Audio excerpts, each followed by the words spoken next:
Hello everyone, आज हम question करेंगे वेक्टर एनालिसिस का। मतलब मैं आपको पहले शॉर्टली बता देती हूँ कि हमने करना है क्या है, किस टॉपिक में बात कर रहे हैं। आपने थंबनेल में देख लिया होगा। वैसे अब जैसे हम दो क्वेश्चन सॉल्व करेंगे जिसमें हमें फाई गिवन दे रखा होगा, हमने ग्रेडियंट फाई निकालना है। सेकंड वाले क्वेश्चन में हमें ग्रेडियंट फाई गिवन होगा और हमें फाई निकालना है। यहाँ पे हमारे पास जो फाई है वो क्या है, एक स्केलर फंक्शन है। ठीक है, स्केलर फंक्शन है।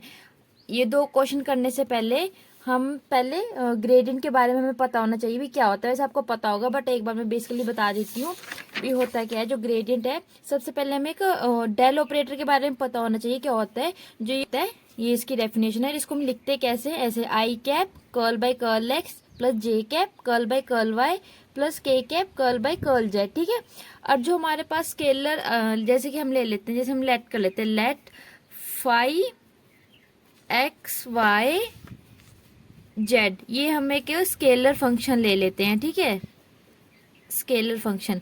तो हम इसका इसका ग्रेडियंट फाई कैसे निकाल लेंगे, ग्रेडियंट फाई या डेल फाई हम कुछ भी बोल सकते हैं। ठीक है, तो इसको हम कैसे लिखते हैं, ग्रेडियंट फाई को हम ऐसे भी लिख सकते हैं और ऐसे भी लिख सकते हैं।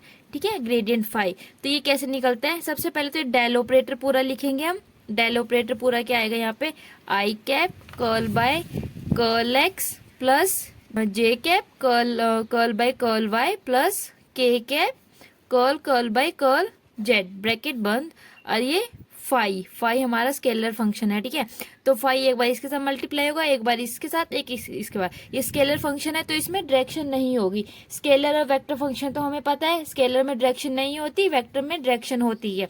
तो ये क्या है, जब तीनों के साथ मल्टीप्लाई होगा फिर ये क्या आ जाएगा, i cap curl phi by curl x j cap curl phi by curl y plus k cap curl by curl z. ठीक है, ये बेसिक चीजें थी, ये हमें पता लग गई।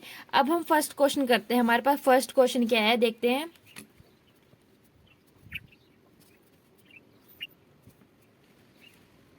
क्वेश्चन है तो इसका हम स्टार्टिंग क्या करेंगे, देखो इसमें हम इसका आंसर कैसे निकालेंगे। इसमें हमारे फाइव फंक्शन क्या है, गिवन क्या दे रखे, we have 3x² y minus y cube z square. ठीक है, अब हमें यहाँ पे ग्रेडियंट फाई निकालना है। ग्रेडियंट फाई हमें पता है ऐसे निकलता है। हमारे पास फाई फंक्शन भी है, हमें डेल ऑपरेटर भी पता है क्या होता है। ठीक है, तो यहाँ पे हम ग्रेडियंट फाई हमारे पास क्या निकल जाएगा, is equal to i cap curl by curl x phi. Phi हमारे पास ये क्या पूरा, तो यहाँ पे आ जाएगा bracket 3x² y minus y cube 3z² plus j cap curl by curl y bracket phi, phi ये पूरा है हमारे पास 3x² y minus y cube z square. ठीक है, similarly plus k cap curl by curl z bracket phi operator, phi operator क्या है 3x² y minus y cube z square. ठीक है, अब हमने पार्शली डिफरेंशिएशन करनी है, इसकी x की रिस्पेक्ट, इसकी y की, इसकी z की। तो हम कैसे, हमारे पास क्या जाएगा, आई कैप, यहाँ पे मतलब हमने x की रिस्पेक्ट डिफरेंशिएशन करनी है। जो y और z है वो हमारी कांस्टेंट वैल्यू है और हमें पता है कांस्टेंट वैल्यू का जो डेरिवेटिव होता है वो 0 होता है। ठीक है, तो यहाँ से हमारे पास x की रिस्पेक्ट करेंगे, y कांस्टेंट है, 3 भी कांस्टेंट है, तो 3y बाहर आ गया, एक्स स्क्वायर का derivative 2x। Okay, 2x minus, इसमें x ऑपरेटर x नहीं है और y और z दोनों कांस्टेंट है, कांस्टेंट के डेरिवेटिव 0 होता है। तो यहाँ पे हमारे पास क्या जाएगा, -0। ठीक है, ब्रैकेट बंद प्लस जे कैप ब्रैकेट, यहाँ पे हमारे पास x और z एक कांस्टेंट वैल्यू, x और z एक कांस्टेंट वैल्यू है, y हमारा यहाँ पे वेरिएबल है, y की रिस्पेक्ट में यहाँ पे डिफरेंशिएशन हो रही है। तो यहाँ पे हमारे पास क्या है, 3x² एक कांस्टेंट वैल्यू है, y का डेरिवेटिव 1 माइनस z² एक कांस्टेंट वैल्यू है, y क्यूब का डेरिवेटिव क्या होता है 2y²। ठीक है, ऐसे ही यहाँ पे हम करेंगे, ये आ गया के कैप ब्रैकेट, यहाँ पे हमारे पास एक्स वाई कांस्टेंट वैल्यू है, जेड की रिस्पेक्ट डिफरेंशिएशन हो रही है। यहाँ पे ये पूरी ही कांस्टेंट है, कांस्टेंट का डेरिवेटिव 0 माइनस वाई क्यूब एक कांस्टेंट वैल्यू है, जेड स्क्वायर का डेरिवेटिव 2z। ओके, तो इसको सॉल्व करते हैं, ये क्या आ जाएगा हमारे पास, ये आ गया 6xy आई कैप प्लस ये यहाँ से क्या बन जाएगा 3x² minus 2y² z² j plus -2y³ z ठीक है। और हमें क्वेश्चन में क्या बोला है कि हमें कहाँ पे ग्रेडियंट फाई की वैल्यू फाइंड करनी है, एट अ पॉइंट 1 -2 -1, मतलब x की वैल्यू 1 होगी, y की वैल्यू -2 और z की वैल्यू -1। तो इस पॉइंट पे हम ग्रेडियंट फाई निकाल लेंगे। तो यहाँ से हमारे पास ग्रेडियंट फाई ये आ गया है। तो ग्रेडियंट फाई की वैल्यू कौन से पॉइंट पे 1 -2 -1 पे, तो क्या आएगी, यहाँ से हम x की वैल्यू 1 पुट कर देंगे, y की -2, z की -1। तो यहाँ पे हमारे पास क्या आ जाएगा x 1 आ गया और y -2 आ गया। -2 और 6 मल्टीप्लाई करेंगे तो -12i प्लस यहाँ पे x क्या है 1, और यहाँ पे तो इसको लिख लेते हैं 3 माइनस यहाँ, सॉरी मैंने तो यहाँ पे गलती कर दी ना, ये यहाँ पे क्यूब था तो ये क्यूब आएगा आगे, ठीक है, ये क्यूब चल रहा है इधर, यहाँ पे क्यूब आएगा।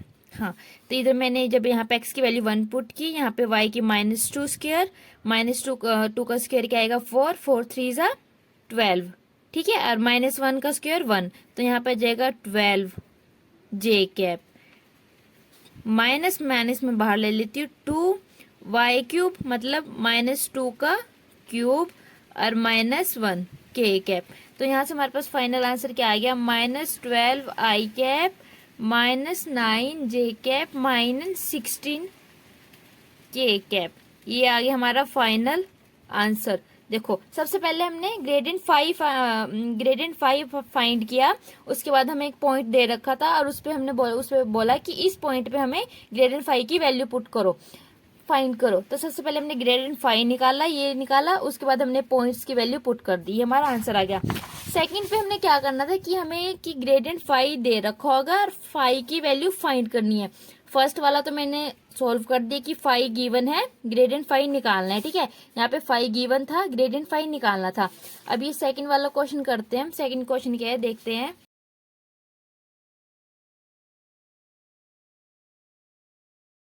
ठीक है, अब हमारे पास सेकंड क्वेश्चन है कि हमें ग्रेडियंट फाइव गिवन दे रखे हैं और हमने यहाँ से जो फाइव हमारा स्केलर फंक्शन है वो स्केलर फंक्शन की वैल्यू फाइंड करनी है, ठीक है। तो इसका सॉल्यूशन स्टार्ट करते हैं। सबसे पहले गिवन लिखते हैं। गिवन हमारे पास क्या ग्रेडियंट फाइव दे रखे हैं हमें ये, ठीक है, 2r⁴ r वेक्टर, मतलब हमें एक फाइव फंक्शन फाइंड करना है जो स्केलर है यहाँ पे। तो हम सबसे पहले लेट कर लेते हैं कि जो हमारा ये फाइव फंक्शन है, लेट कर लेते हैं हम क्या कि जो हमारे फाइव फंक्शन है क्या है f(r) है, एक स्केलर फंक्शन है f(r), ठीक है, f(r) हमने लेट कर लिया। उसके बाद अगर हम दोनों साइड इसका भी ग्रेडियंट और इसका भी ग्रेडियंट निकालते तो क्या आता है, बहुत सारे ग्रेडियंट निकालते हैं, ये आएगा, ठीक है। इसकी वैल्यू हमें पता है, इसकी वैल्यू क्या है, ये इसकी वैल्यू यहाँ पे पुट कर देते तो क्या बनेगा 2r⁴ r वेक्टर, ठीक है। जब हम f(r) का ग्रेडियंट निकाल लेंगे, ठीक है, तो यहाँ से क्या आएगा, एक बार तो f(r) का डेरिवेटिव डिवाइड में r और ये r वेक्टर, ठीक है, जब इसका हम ग्रेडियंट निकालेंगे, ठीक है। ये अब इसको सॉल्व करते हैं। यहाँ से r वेक्टर कट जाएगा, इसकी पावर 4 है, यहाँ से यहाँ पे जाएगा ये 5 पावर बन जाएगी। तो यहाँ से हमारे पास क्या आ जाएगा कि जो f(r) है वो क्या है 2r⁵, ठीक है। यहाँ पे डेरिवेटिव है, अगर डेरिवेटिव हमें पता है कि इंटीग्रेशन डेरिवेटिव से कैंसिल आउट हो जाती है, अगर हम बोथ साइड यहाँ पे बोथ साइड इंटीग्रेशन कर देते हैं, ठीक है, with respect to r, with respect to r, तो यहाँ से हमारे पास ये डेरिवेटिव कैंसिल आउट हो जाएगा। तो यहाँ से f(r) फंक्शन आ गया किसके इक्वल, यहाँ पे हमारी इंटीग्रेशन चल रही है, ठीक है, यहाँ पे इंटीग्रेशन है 2r⁵dr। तो यहाँ से इसकी इंटीग्रेशन करेंगे तो ये क्या बन जाएगा, 2 कांस्टेंट है बाहर आ गया, ये 6 डिवाइड में 6 प्लस एक कांस्टेंट, ये आ गया 3, ये बन गया r⁶ डिवाइड में 3 प्लस c, ये आ गया हमारा f(r) फंक्शन। और हमें पता है कि f(r) क्या था 5 के इक्वल, तो ये पूरी इक्वेशन किसके इक्वल होगी 5 के। तो यहाँ से हमारे पास क्या आंसर आ गया कि जो हमारे पास 5 फंक्शन है वो क्या है r⁶ डिवाइड में 3 प्लस c, हमारा कांस्टेंट है। तो ये बहुत ही इजी क्वेश्चन था। मैंने आपको दोनों तरीके बताए कि अगर हमारे पास 5 फंक्शन है, ग्रेडियंट 5 कैसे निकलेगा, अगर हमारे पास ग्रेडियंट 5 गिवन है तो 5 कैसे निकलेगा। इन दोनों में से ये शॉर्ट क्वेश्चन में पेपर में आता ही आता है। ये चैप्टर की स्टार्टिंग है और आपको मेरे चैनल पे सारे इंपॉर्टेंट क्वेश्चन मिलेंगे। प्लेलिस्ट जाके चेक करना और चैनल को सब्सक्राइब करना ना भूलें। नेक्स्ट वीडियो में मिलते हैं कि इंपॉर्टेंट क्वेश्चन के साथ। तब तक बाय बाय।